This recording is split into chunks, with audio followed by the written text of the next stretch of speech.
পূর্ণ সক্ষমতায় ফেরাতে মহেশখালী ভাসমান এলএনজি টার্মিনালটি আবারও বন্ধ রাখা হবে বলে জানিয়েছেন বিদ্যুৎ, জ্বালানি ও খনিজ সম্পদ প্রতিমন্ত্রী অনিন্দ্য ইসলাম অমিত।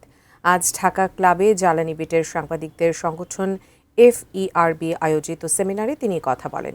অনুষ্ঠানে বিদ্যুৎ, জ্বালানি ও খনিজ সম্পদ মন্ত্রী ইকবাল হাসান মাহমুদ টুকু বলেন, জ্বালানি খাতে বেসরকারি বিনিয়োগকে স্বাগত জানাবে সরকার। গ্যাস সরবরাহে ঘাটতি, আমদানি নির্ভরতা আর ক্রমবর্ধমান চাহিদার চাপে জটিল হচ্ছে দেশের বিদ্যুৎ ও জ্বালানি পরিস্থিতি। বিগত সময়ে নানা উদ্যোগ নেওয়া হলেও জ্বালানি নিরাপত্তা নিশ্চিত করা যায়নি। ব্যবসায়ীরা বলছেন, জ্বালানি সরবরাহ স্বাভাবিক না হলে অর্থনৈতিক কর্মকাণ্ডে গতি ফেরানো কঠিন।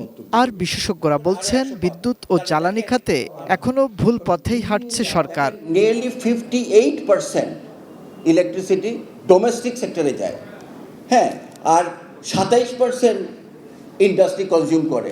তাহলে এই রেশো দেখলে আপনি যদি আমি যে বিদ্যুৎ দিচ্ছি সেই বিদ্যুতের থেকে যে ডলার আসবে সেটা তো এখানে ক্লিয়ার না। চাহিদা ও সরবরাহে ব্যবধান বিপুল বলে এই সংকটের তাৎক্ষণিক সমাধান সম্ভব নয় বলেছেন বিদ্যুৎ, জ্বালানি ও খনিজ সম্পদ প্রতিমন্ত্রী অনিন্দ্য ইসলাম অমিত।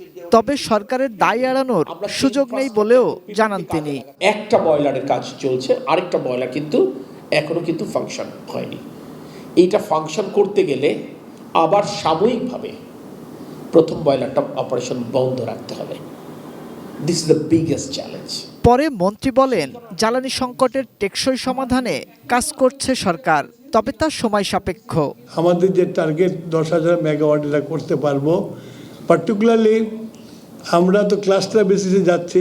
আমরা ঢাকা শহর থেকে শুরু করে সারা দেশে রুফটপ দিয়ে দেবো আপনার, এবং এখানে গভর্নমেন্ট কোনো ইনভেস্টমেন্ট করবে না, এখানে প্রাইভেট ইনভেস্টমেন্ট করবে। মন্ত্রী আরো জানান, বিদ্যুৎ ও জ্বালানির উৎস বাড়াতে সরকার সারা দেশে ওপেক্স মডেলে রুফটপ সৌর বিদ্যুৎ দেওয়ার পরিকল্পনা করছে।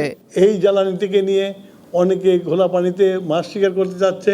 মাহাদি সেকেন্দার, ATN নিউজ, ঢাকা।